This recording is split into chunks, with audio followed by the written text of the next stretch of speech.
انتوا تصدقوا ان في ام سويه تعمل كده؟ ليه يا رب؟ في ناس ممكن تبقى منحوسه وفي ناس ممكن تبقى محظوظه.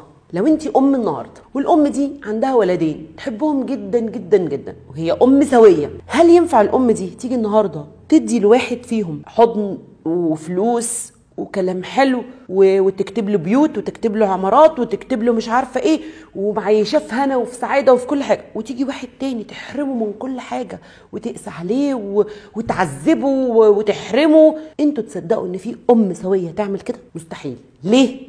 لان هي حقانيه، ولله المثل الاعلى. الدنيا اللي احنا عايشينها دي ماشيه بقانون الهي عظيم.